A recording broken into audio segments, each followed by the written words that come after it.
Hello and welcome to Talking Points.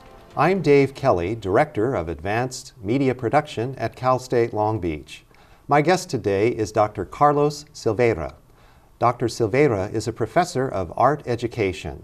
His area of specialty is utilizing art education to address issues of social justice. Welcome, Carlos, and thank you for joining us on Talking Points. Thank you. It's great to be here. Let's start by talking about art education in a general sense. We'll whittle this down to the specifics in a moment, but just in a general sense, tell us how can art education be utilized to both engage the community and address some of the issues regarding social justice matters? Art education nowadays is crucial in our school curriculum, especially because it somehow infuses in children a sense of civic engagement, connections to their community. I think there is no better discipline because of the interdisciplinary power that it has to achieve those goals, especially leadership skills and civic engagement. Okay, well, I know that what happens when you engage the community, it's a two-way street. First of all, the people that are involved, that are coming from the university or from an institution that are reaching into the community are gaining in terms of having a transformational experience that I know you've written about. And also those that are on the receiving end in the community who have had difficult economic circumstances or other kinds of hardship also respond in a way that's kind of involving a therapeutic purging of some of the issues that have been concerning them or actually causing difficulty in that community. So if you could talk about that two-way exchange, that would be great for our audience. Sure. It's interesting, I was talking to a professor a long time about community service learning and art. And one thing that it's like my mantra, it's when art and service are together, this chemical reaction happens and it always becomes activism.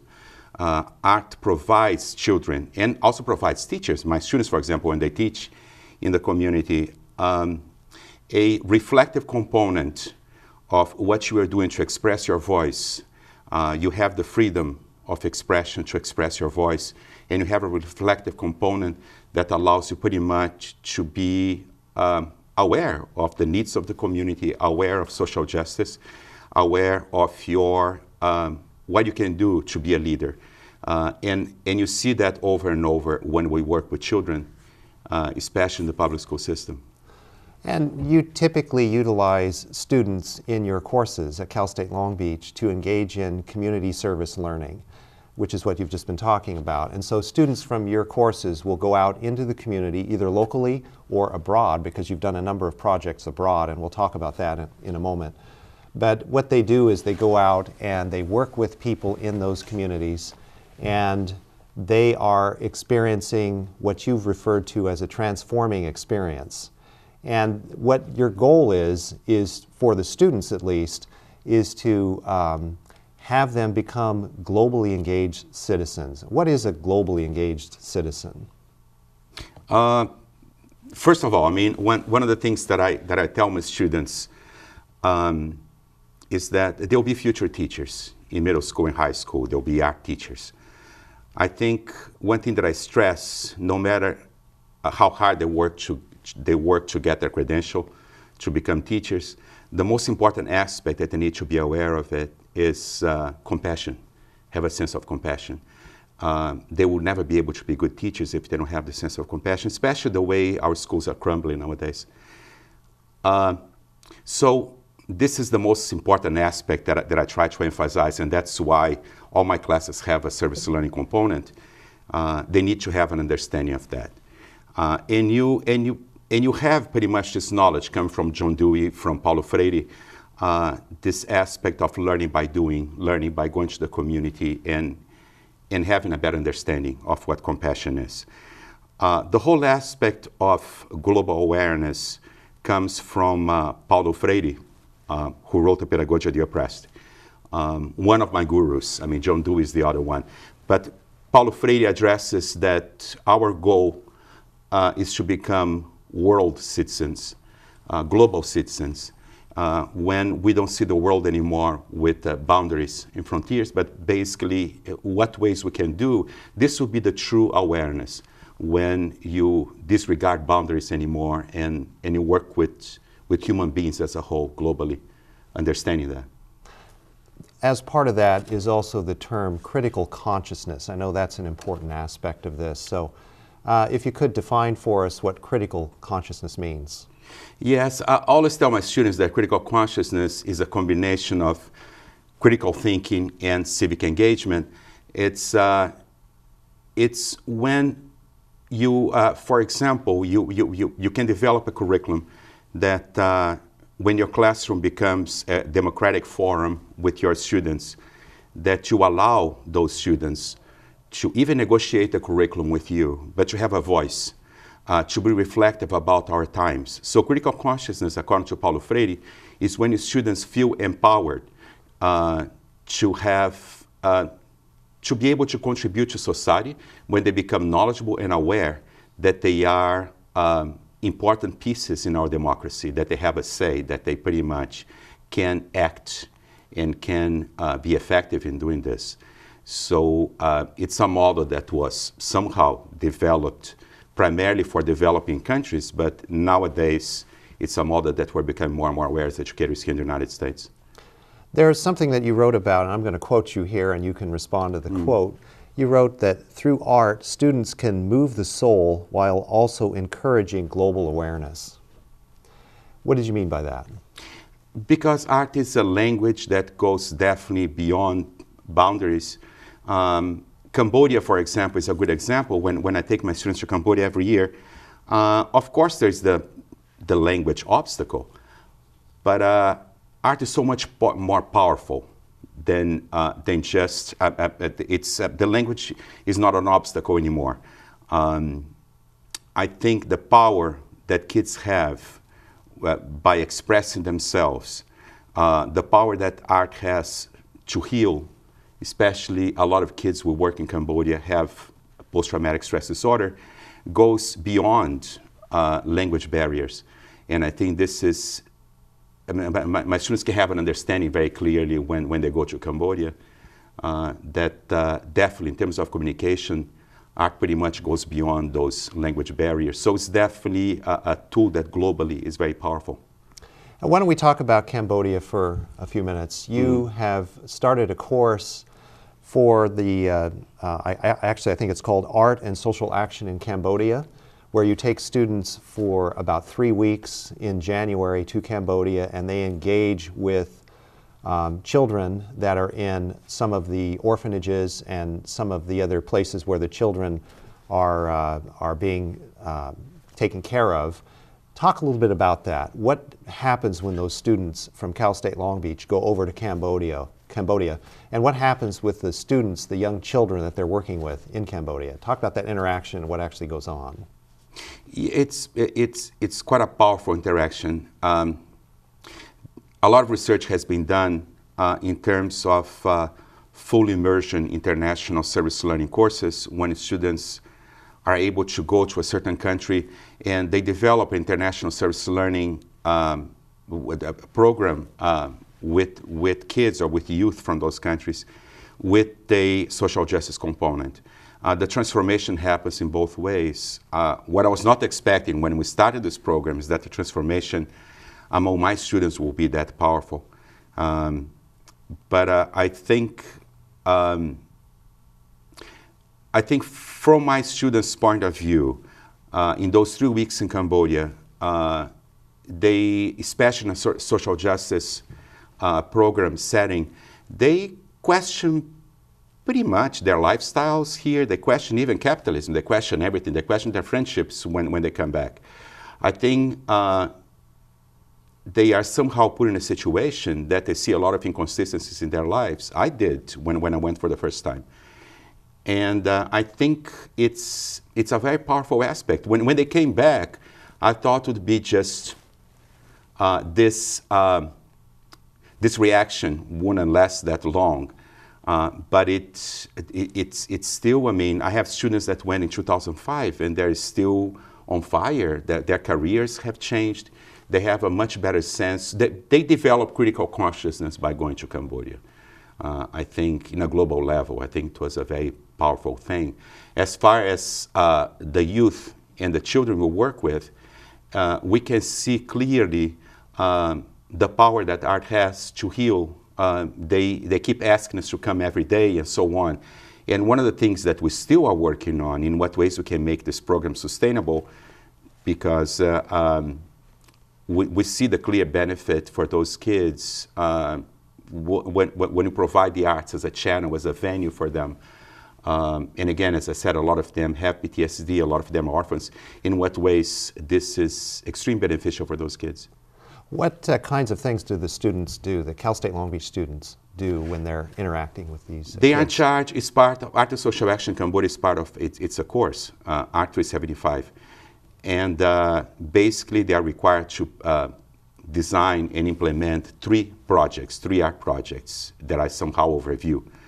And those 3 art projects, they, I tell them right away, we are not going to Cambodia to produce macaroni art. And macaroni art, I'm saying masks out of those balloons or silly stuff that doesn't really do anything. I want them to design projects that conceptually will allow the kids to have a voice, will allow their children to have a voice, to have a say, and somehow would promote this critical consciousness that we're talking about. So examples of projects, there is one that's a mapping their social space. So basically kids have to develop a map, which are options. If I take the bus today, this and this will happen. If I don't take the bus. So basically they developed this very large drawing on options. And then they develop one for their lives. And becomes pretty powerful when they develop this. It becomes a watercolor drawing, and they talk about them later on, which is just the empowerment of be able to talk. This is my life. This is what I'm going to do. This is my future. This is a very empowering thing. So projects that somehow are designed carefully to promote critical consciousness. That's and there's this, in the second part is healing. In what ways those projects, the making. It's healing, it's therapeutic for those kids. We're going to have to take a break right now, but we're just getting into the meat of the subject. And for you that are watching at home, come back for the second segment, because we're going to show a clip from a documentary that features Carlos working with students doing the very thing that he's talking about now. Stay tuned. Training is about more than muscle. It's about inner strength. So I push myself. That's why I serve in the United States Coast Guard. I train with the best, a team that shares my drive and commitment. We collect intelligence, guard our shores against drug smugglers, and keep our waterways safe, because our nation expects more. If you expect more, maybe you were born ready. Find out at gocoastguard.com. They said I would die. My doctor told me I had ALS. They said I wouldn't live to see my kids grow up. But their doctors were wrong. Multifocal motor neuropathy, referred to as MMN, is a rare disorder that progressively weakens muscles in the extremities and is often mistaken for other serious neuropathies, as well as the ultimately fatal condition known as ALS or Lou Gehrig's disease. But unlike those disorders, MMN affects only lower motor nerves and has no sensory involvement. Symptoms tend to be asymmetric and characterized by weakness, cramping, twitching, or muscle atrophy, usually beginning in the hands. Disease progression depends on the length of time the patient remains without the correct MMN diagnosis. With early diagnosis and treatment, most MMN patients continue doing the things they enjoy. Cooking. Gardening. Spending time with my family. For more information, please visit these websites. Welcome back to Talking Points. I'm Dave Kelly. My guest today is Dr. Carlos Silveira. He's a professor of art education. We were just talking about his project in Cambodia. And Carlos, when we left to go to the break, you were talking about the kids in Cambodia and the therapeutic aspect of working with the students from Cal State Long Beach. Tell us a little more about that. Art, naturally, the arts are therapeutic in nature. Just when children have the power to express themselves fully with no limitations, this is already therapeutic. And art, for a long time, art and mental health, for example, they've been somehow interlinked. Shamanism, for example, you utilize the arts to heal. So the healing power that art has is undeniable. The process is extremely healing in terms of, I mean, if you think in terms of therapeutically. And one aspect that's extremely important, my students and I, we are not art therapists, so we cannot really do therapy with the children.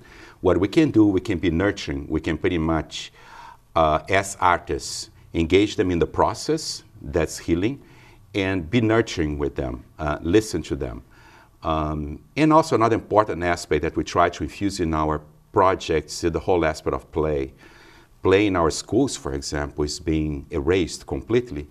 So through play, especially children, children can resolve issues in their lives, can resolve problems in their lives. Play allows them to somehow relive them and resolve them.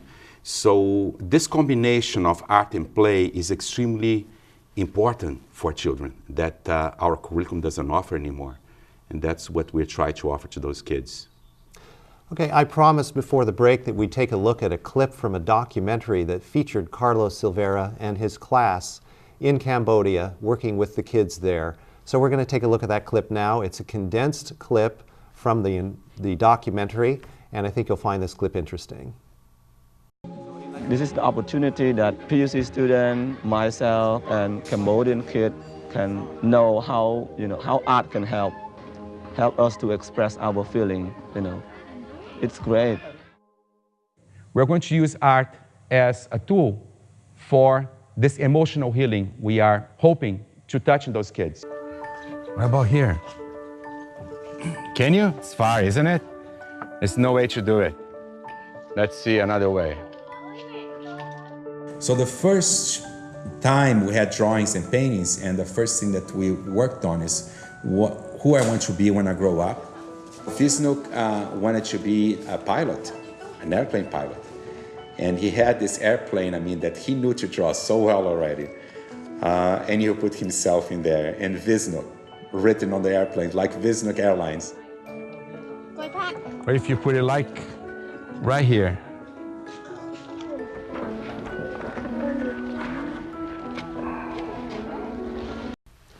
You've just been watching a clip from the documentary called To Touch the Soul. It was produced by Teresa Hagen. It featured Carlos Silveira and his class in January of 2005 in Cambodia. If our viewers would like to take a look at the entire documentary, please go to the website listed on your screen. That website is www.totouchthesoul.com. And Carlos, the part about this clip that is inspiring to me and is so uplifting about the human spirit is the fact that you have this little boy in Cambodia who has experienced some very, very difficult circumstances in his life. And yet he has this big dream, the capacity for the big dream to become a pilot and even start his own airline company. Yes, his name is Visnuk. And you come to meet a lot of kids who touch your life very much. And Visnuk, that's his dream. He had pretty much everything planned of how he is going to have his airline company. And well, first of all, he's going to be a pilot. Visnuk was part of Little Folks. It's an organization for kids whose parents are HIV positive or have full-blown AIDS already, and they are their caretakers. And so he had another brother there too in the program. So the main project was a mural project that Visnuk was part of it. And the idea that they came out with, we pretty much asked them what ideas they had for the mural, was treated in a very Buddhist way, life as a river. Life is this ever-changing thing. So they all had their spots in the mural of what they would like to do, and a lot of them thought about the future. So and Visnuk was having a hard time because he was pretty short, I mean, of where he was going to put his airplane. So we finally found a spot, and I helped him with the chair and then putting the drawing there, beautiful drawing that he made to draw his airplane. Just little things like that, little aspects like this can make a huge change in a child's life. So all those aspects, I think, those are the aspects that promoted this transformation in my students, and which is amazing. And you've done other projects as well. You've done some projects in Brazil, and you're a native of Brazil. And tell us a little bit about some of those projects. I worked in a project in Brazil in 2003, and then I took my students other times. But the project I developed in 2003 was in the favelas in Rio. And that was pretty much what informed me how the ways, as an educator, what I wanted to infuse in my students. I worked in one of the favelas, and pretty much in Rio, each favela is somehow, there is a drug lord in charge of each one of those communities. And pretty much a lot of the kids are in charge, they work for the drug lords, selling the drugs or being looked out. But they have some kind of position in that whole staff by the drug lords. And so the idea was to promote a program, is to develop a program in the favelas that would be anti-violence, anti-drug, pro-education. And it was tough to get started. The drug lord, it took him 3 days to give him permission to get started. And then I could only develop those projects, promoting those ideas inside the community center, which was in the favela. But it was a transformation experience for me. I mean, just to listen to those kids' voices for 3 months was amazing.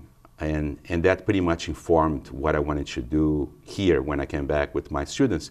So we did go to Brazil for Art and Social Action Brazil. We did go to Guatemala for Art and Social Action Guatemala. But again, sometimes organically things don't happen in the same way. Cambodia became really the place that things worked really well. The structure, they have non-governmental organizations that embraced us, wanted to work with us. Panasasio University, the students wanted to work with us. So everything worked perfectly. So that's why we still stay in Cambodia. It's going to, the course is going to be offered for the 8th time now. So, and Panasasio University is the partner that works with Cal State Long Beach to facilitate the course that occurs in January. And there's a new development with that course in Cambodia. You're going to be working with the College of Continuing and Professional Education here at Cal State Long Beach to develop an online course. And by online, the students will still be going to Cambodia. They'll still have the hands-on experience in Cambodia, but the online portion is you being here in the United States, directing the course and interacting with the students, the Cal State Long Beach students, via the internet. Explain how that's going to work, and how will the students, when they get to Cambodia, be taken care of in a way that they can have a productive experience? Well, I mean, the first thing, the online Art and Social Action Cambodia wouldn't be able to be developed if we didn't have this 8-year experience working in Cambodia, offering those courses before. The whole structure at Panasasio University is developed now to a point that I feel comfortable that the Center for Community Service Learning at Panasasio will be able to pick up my students at the airport, take them to the hotel, place them in the organization, supervise them. All those aspects, I know they can do it. We did a little pilot study with few students in the past. So this is not the problem. I think the most important aspect that I was concerned with the online is if the main idea for the program would be intact. And that was in 2004.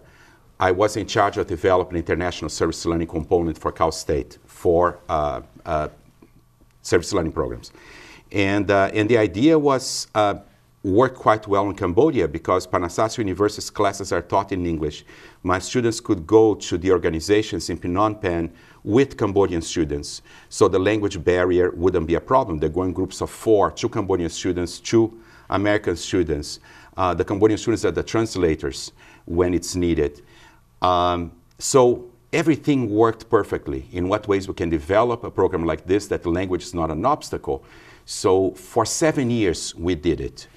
And so now it's time, it's becoming more and more difficult for me to set aside 4 weeks of my life to go to Cambodia. So the idea is every other year, I will go with the students. I don't think, I have a second family in Cambodia. I don't think I'll be able to just not go anymore. But I would like to offer an online course every other year that I think will be extremely beneficial for the students. We have just a couple of minutes left in this segment, and I want to talk about your personal pathway from Brazil to the United States, because you didn't start out in the art world or even as an art major. That was a conscious transition that you had to make. You actually started out as a civil engineer. Tell us about that transformation, and again, we just have a couple of minutes. Yeah, we always tend to see civil engineering, engineering and art as opposites. But there are a lot of similarities. There are a lot of things that go along. I come from a family of engineers. So from my dad, upper middle class, it was unconscionable. I mean, there was no discussion about being an artist.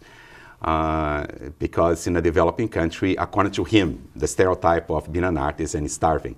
So this was not what was up to discussion. So a 17-year-old, what I did, I went to engineering.